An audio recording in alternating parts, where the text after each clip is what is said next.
Usually the lyrics and songs produced by bands that are in the club don't make sense to the uninitiated, but they still affect us emotionally even though we don't really know what the songs mean, and that is high sorcery. The band America is a British-American rock band formed in London in 1970. They were Laurel Canyon vocalists who rose to fame and fortune. I'm covering them because that terrible song, You Can Do Magic, from the 70s popped into my head, so I decided to research them, and it turns out they follow the same pattern of those with military intelligence roots and Luciferian or pagan religion who incorporate Luciferian and pagan themes into their songs. I'm going to be covering them and another band that had military intelligence roots, the Police. According to people who have been involved in the occult and practice magic, it is always associated with the demonic spirit realm. Sorcery and other occult practices allow people to contact the other side and in turn gain information and power temporarily, but eventually it leads to destruction, which is the goal of those demons on the other side. Weird Scenes Inside the Canyon outlines a lot of the horrific stories about the lives of musicians who were involved in Laurel Canyon, in Tavistock, and military intelligence. I'm finding in my research that sorcery and pharmakia were also involved, just like Babylon. I think it's part of Mystery Babylon, which biblically is described in Revelation.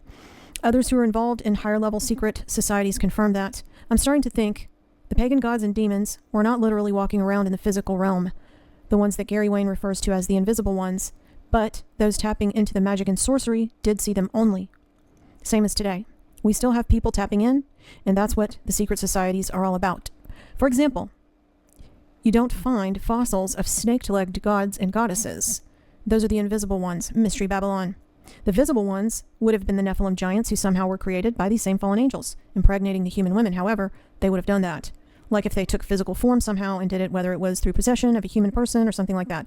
It's hard for my mind to conceive how that happened. All I know is that it did happen because it's recorded biblically, and you see evidence of it historically and in mythology so-called. Like how they say Romulus and Remus were the sons of a human woman and the god Mars, or how Olympias, the mother of Alexander the Great, said that he was the son of Zeus. Anyway, the band America was composed of English-born Dewey Bunnell and Americans Dan Peake and Gary Buckley. All three were products of the military intelligence community.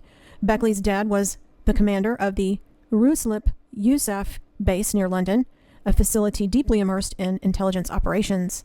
Bunnell and Peake's fathers were both career Air Force officers serving under Buckley's dad at that same Air Force base, which is where the three boys supposedly first met. This was during the Vietnam War, which was a time when Laurel Canyon, a Tavistock and CIA creation, was gearing up.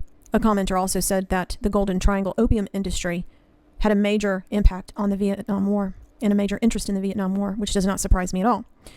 More than a few of the sex, drugs, and rock and roll hippie bands of the 60s, especially those in Laurel Canyon, descend from career military families and from the world of covert intelligence.